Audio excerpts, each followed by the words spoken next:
She wouldn't stop staring at the patch on my jacket. The woman was in her late 60s, silver-haired, dressed in the kind of quiet elegance you see at hospital fundraisers in Vancouver pearls, a gray blazer, sensible shoes. We were standing in the foyer of the Royal Canadian Legion Hall in Burnaby, surrounded by folding tables, paper poppy wreaths, and the low hum of conversation between people who had known each other for decades. I was there to represent my unit at a Remembrance Day reception. She was there because her late husband had been a member. She wasn't looking at my face. She was looking at the small embroidered crest on my left sleeve, the one that had belonged to my grandfather. I had sewn it onto the jacket myself, 3 weeks earlier, because I didn't know what else to do with it. "Where did you get that?" she asked. Her voice was careful, not rude, not curious in the way people are when they spot something interesting. Careful, the way you are when you already know the answer, but need to hear it said out loud. "It was my grandfather's," I said. "He passed away in the spring." She set down her cup of tea. Her hands were very still. "What was his name?" she asked. "Gerald Marsh," I said, and something behind her eyes changed completely. My grandfather Gerald lived in a small bungalow in Port Coquitlam, the kind of neighborhood where the houses all have the same roofline and the driveways crack in the same places every winter. He'd lived there since before I was born. Same kitchen, same garden out back, same route to the corner store on Tuesday mornings. He drove a 2001 Civic that he refused to replace because, as he put it, "It still runs, doesn't it?" He was not a man people paid much attention to. Not my mother. Not my uncle. Not the various cousins who showed up at Christmas for a few hours and then disappeared again until the following year. To them, grandfather was a fixture, like the old clock on the mantel present. Expected. Unremarkable. My mother once described him to a friend as steady but quiet. I remember thinking she meant it as a compliment. I'm not sure she did. He had worked for 31 years as a maintenance engineer for the BC Hydro Grid. Not a glamorous job.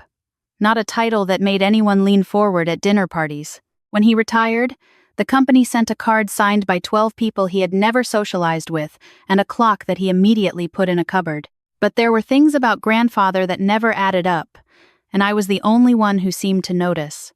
He received phone calls on the first Sunday of every month from a number I didn't recognize. He always took them outside, standing in the backyard near the fence, speaking in a voice so low I couldn't hear a single word through the window. When he came back in, he never explained, and I learned early not to ask. He had a small metal trunk in the utility closet that was always locked. Not padlocked, just a keyed latch, the kind you had to know to look for. Once, when I was about 12, I asked what was in it. He smiled and said, "Old paperwork." I pressed him. He said, "Nothing worth worrying about, sweetheart." He was fluent in French, more than fluent native. He spoke it on those Sunday calls. My family is from Ontario originally, Anglophone through and through, and no one had ever explained how Gerald Marsh came to speak Parisian-inflected French as though he had grown up with it in his mouth. When I was a teenager, I asked my mother about it. She shrugged. He picked it up somewhere. He traveled a lot when he was young. Before us. Before us. She said it the way you describe the period before a house was renovated, as though everything that came before them was simply pre-existing condition. I joined the Canadian Armed Forces when I was 22, infantry first and then signals intelligence. Grandfather was the only one in the family who treated this as normal. My mother worried. My uncle told me I was wasting a university degree. Grandfather drove me to the recruitment office and on the way home stopped at Tim Hortons and bought me a double-double and a maple dip and didn't say a single sentimental word about it, which was exactly right. He came to my graduation from basic training in Borden. He stood in the crowd wearing a plain blue jacket and watched without expression.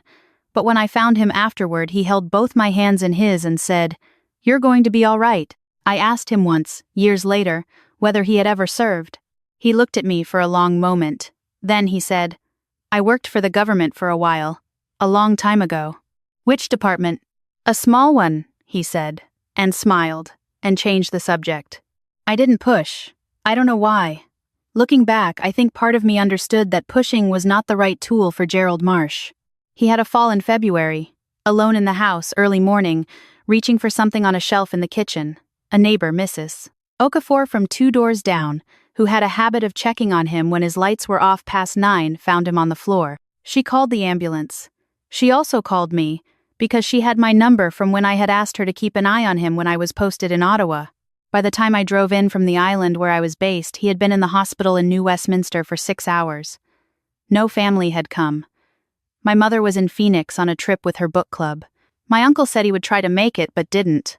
My cousin who lives in Coquitlam texted me, "Let me know how he is." He was awake when I arrived. Pale, thinner than I remembered, one arm connected to a drip and the other resting on the blanket like it belonged to someone else. But he smiled when he saw me. "I thought you were in Victoria," he said. "I was," I said. "I drove." He nodded slowly. "You didn't have to." "I know," I said. "Where is everyone?" He looked at the ceiling for a moment. Then he looked back at me. "You know how it is," he said simply. I did know. That was the worst part. He recovered enough to go home after 12 days. I took 2 weeks leave and stayed with him. We watched hockey. I made soup badly and he didn't complain. He told me stories about Port Coquitlam in the 70s that I had never heard before. The people, the particular smell of that neighborhood in summer, a bakery that used to be on Maryhill Road. Small stories. Local stories. He never talked about himself before Port Coquitlam. One afternoon, while he was napping, I went through the utility closet looking for an extension cord. The small metal trunk was still there, on the second shelf, key still in the latch. I didn't open it. I stood there for a moment with my hand near it and then walked away. I don't know why I keep thinking about that moment now. The fact that I didn't open it. The fact that he had left it, deliberately, with the key in the latch. He died in April. Not dramatically. He had been back in the hospital for 11 days with a chest infection that turned into something worse. I was with him for most of it. He was uncomfortable and then he was less uncomfortable and then he was gone, quietly, on a Tuesday afternoon with rain against the window and the sound of a trolley in the corridor outside. My mother arrived the following morning. She cried, briefly, and then began making calls about the estate. The house was assessed within the week. There was no funeral in the traditional sense. My mother arranged a small gathering at a reception hall in Coquitlam, finger sandwiches, a slideshow of family photos, a brief statement from a minister who had never met him. It lasted 90 minutes. 31 people attended, including me and Mrs. Okafor, and a man I didn't recognize who sat in the back row, very straight, and left without speaking to anyone. I watched him leave. Something about the way he moved, that particular stillness in a person who has spent years learning to be unnoticed, made me want to follow him, but the room was rearranging itself and my mother was beckoning and I didn't. Afterward, when everyone had gone, I went back to the house. I opened the trunk. Inside was a folded wool blanket, a small leather wallet with nothing in it, a Canadian passport issued in 1983 with grandfather's photo but a different name, Robert Tremblay, and a cloth patch, roughly 8 centimeters across, embroidered with a stylized beaver and compass, rose, and a set of letters I didn't recognize, arranged in an arc beneath it. No unit I had ever heard of. No designation from any formation I knew from my years in signals. Not CSIS, not RCMP, not any reserve formation that I was aware of. There was also a handwritten note, folded in half, tucked beneath the patch. It said, "If you've found this, then I trust you looked carefully enough to find it. The patch means something to very few people. If you ever meet one of them, they'll know. You don't have to say anything. Just wear it where they can see it." I sat on the closet floor for a long time. Then I took the patch. I thought about calling my mother. I decided against it. I knew what she would say. She would say he was sentimental about old work things. She would say it didn't mean anything. She had spent 40 years not asking questions about Gerald Marsh and she wasn't about to start. I took the patch back to Victoria and I turned it over in my hands for 3 weeks. I did what I do when something in intelligence work doesn't parse. I went looking for context, not conclusions. I contacted a retired warrant officer from the communications security establishment who had served in the late 80s. I sent him a photograph of the patch without explanation. I asked if he recognized it. He called me within 20 minutes. "Where did you get this?" he said. His voice was even but quick. "It was my grandfather's," I said. "He passed away recently." There was a pause. "What was his name?" "Gerald Marsh," I said. Another pause. Longer this time. "I didn't know he was gone," the warrant officer said finally. "I'm sorry. He was a careful man." I asked what the patch meant. "I can't tell you everything," he said. "I can tell you it's not a unit you'll find in the Canadian Forces Order of Battle. It was a liaison element. joint, Canadian and British. Existed from about 1971 to 1989. They worked in communications, intelligence, but the kind that doesn't appear in briefings. Deniable, I said. Completely, he said. I looked at the patch on my desk. How many people would recognize this? Alive, maybe 15, he said. Maybe 20. If you wear it somewhere visible, and someone reacts, you'll know. I asked him if he was one of those people. No, he said. But your grandfather told me about it. Once. Which is more than he told almost anyone. I wore the patch to the Remembrance Day reception in Burnaby 3 weeks later. I had sewn it onto the left sleeve of my civilian jacket, over the cuff, the way you would wear a regimental patch in a private capacity. It looked, to most people, like a craft project or a collector's piece. The silver-haired woman had looked at it like it was a door she hadn't expected to see open. Her name was Margaret Faulkner. Her late husband Douglas had worked with grandfather for 6 years in the 70s. She had never known the details. Douglas had kept them the same way grandfather had, but she had seen the patch before, in a photograph she wasn't supposed to have seen, from a trip Douglas had taken to Ottawa in 1976 and never described. She sat down with me in 2 folding chairs by the window, away from the crowd, and she spoke carefully and quietly for 40 minutes. They were translators first, she said, Gerald and Douglas both. But they were seconded for the operational work because of their French. The element needed people who could pass in Quebec as well as overseas. Gerald was particularly, she paused, choosing the word fluent, in multiple things. What kind of operations, I asked. The kind that protected people, she said. I don't know the specifics. Douglas never told me. But he said once in 32 years, that there were people alive in Montreal who didn't know Gerald Marsh's name, but were walking around free because of something he'd done in 1978. I thought of grandfather standing in the backyard on the first Sunday of each month, speaking too quietly to be heard. Why didn't he ever tell anyone? I asked. She looked at me with something that wasn't quite pity. Because that was the agreement, she said. And because your grandfather was the kind of man who, once he gave his word, didn't look for exits. I drove home from Burnaby in the dark. I kept the patch face up on the passenger seat where I could see it. The highway lights moved across it in intervals, bright, dark, and I thought about all the times I had sat with grandfather on his back porch in the summer listening to him talk about absolutely nothing of consequence. Birds. The neighbors' tulips. Whether the Canucks would ever build a proper defense corps. Small, safe, comfortable talk. I had always assumed the quiet was just his personality. It wasn't only his personality, it was a practice, maintained for decades. A deliberate, principled silence that had cost him something I was only now beginning to understand. My mother called that week. She was dealing with the house sale. A buyer had been found. Possession date was 6 weeks out. She asked me if I had taken anything from the utility closet. Just some old tools, I said, and a few personal things. Fine, she said. The estate lawyer needs the key to the trunk by Thursday. There's nothing in it, I said. How do you know? I emptied it, I said. She didn't ask what had been inside. That told me everything I needed to know about whether to tell her more. A week later, I drove to Port Coquitlam. Not for the house. The house was already staged and photographed and listed on MLS for $480,000, which my mother called modest for the area, which it was. I drove there for Mrs. Okafor, who had called me to say she had found something tucked behind the loose baseboard panel in the room grandfather used as a study. It was a narrow journal, pale green cover, pages dense with handwriting in both English and French. Not a diary in the confessional sense, no emotions, no reflections, dates, coordinates, initials, numbers. Operational shorthand, I recognized the format. The same format I had seen in declassified signals logs from the 80s. On the inside front cover, in grandfather's precise handwriting, for anyone who needs to understand. I sat in Mrs. Okafor's kitchen and read for 2 hours while she made tea and did not ask questions, which is one of the most generous things a person can do. The journal didn't tell the whole story. It wasn't meant to, but it sketched the shape of something large and deliberate: cross-border intelligence coordination during the Quebec crisis years and afterward, protection of sources inside organized crime networks in Montreal, extraction of at least 2 individuals whose names appeared in abbreviated form and who I later matched to real people through public records, people who had testified in federal proceedings in the mid-80s and were still alive.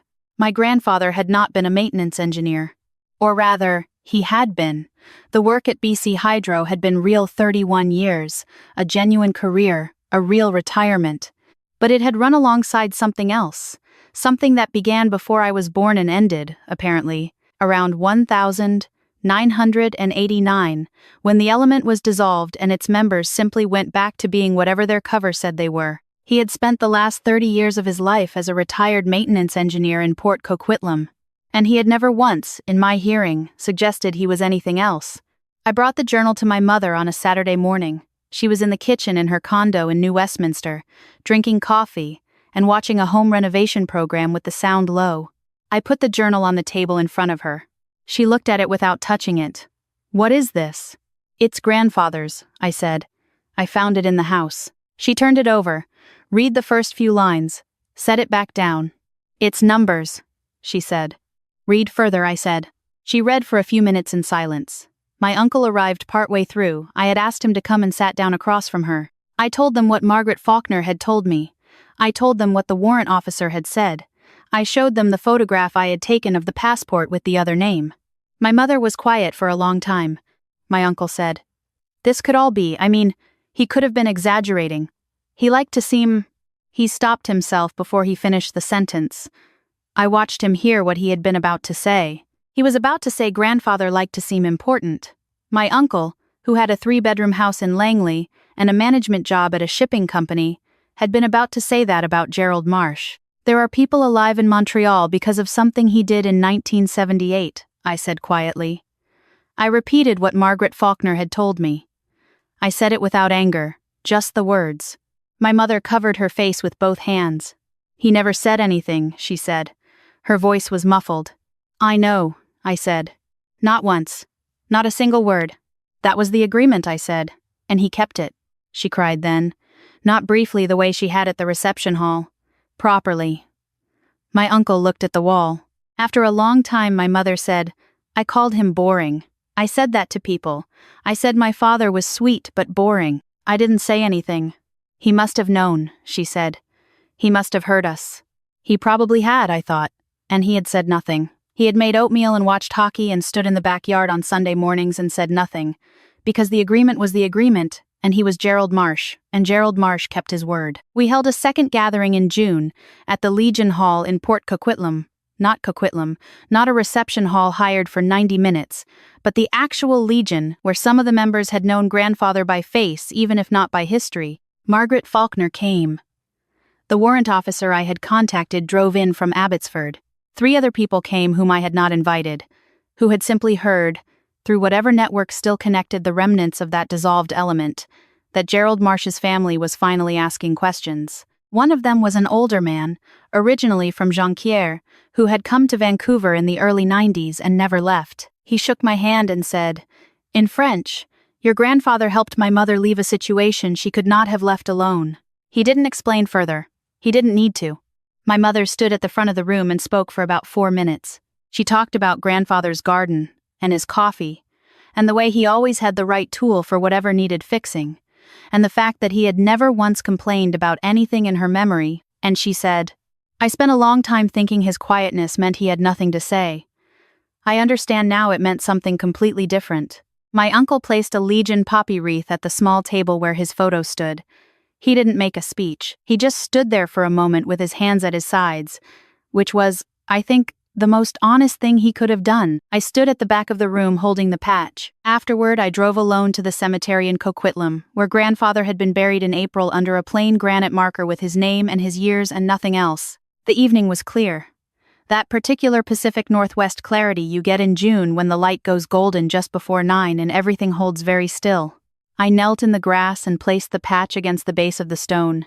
I thought about the 31 years at BC Hydro that were real, and the other work that was also real, and the way he had carried both without making either one into a story. I thought about the Sunday phone calls and the locked trunk with the key left in, and the note, "If you've found this, then I trust you looked carefully enough," and I understood that he had known, somewhere, that someone would eventually look. He had banked on me. Specifically, quietly, without saying so, he had banked on me.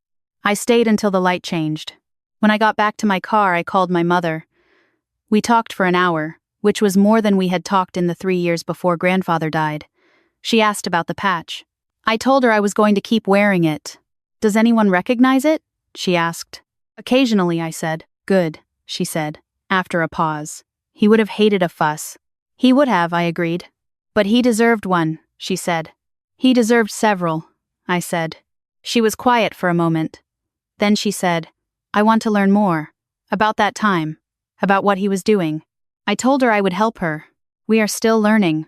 It takes time, assembling the shape of a life that was deliberately made invisible. There are records that don't exist, and people who won't speak and long silences in the documentary record where a name should be and isn't.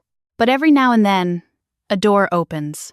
A woman at a Legion Hall looks at a patch on a sleeve and goes very still. A man from Jonquière shakes your hand and says, in French, that his mother is still alive.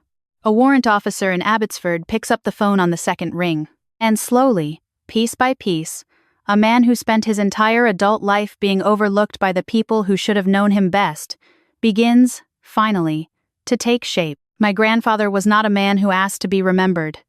He was a man who did the work, and went home and made oatmeal and watched hockey and fed the birds in the backyard, and never once asked for any of it to be acknowledged. That is not a small thing. That is one of the largest things I know. I still wear the patch, not to make a point, not out of grief or anger or even pride exactly. I wear it because of what happens when the right person sees it, that particular stillness, that recognition, that moment of contact, across a silence that was never supposed to end. Because somewhere out there are people who served the same way grandfather did, quietly, without ceremony. In the space between the official record and the real one, where most of the actual work gets done, they are not forgotten by everyone. Only by the people who were too busy looking at the obvious things to notice what was right in front of them. I am done being that kind of person. If you have someone in your life who is quiet in that specific way, the kind of quiet that feels like patience rather than absence, ask them a question, a real one, and then wait, and don't fill the silence, and see what they give you. Some of the most important stories I know were almost never told. Thank you for listening to this one.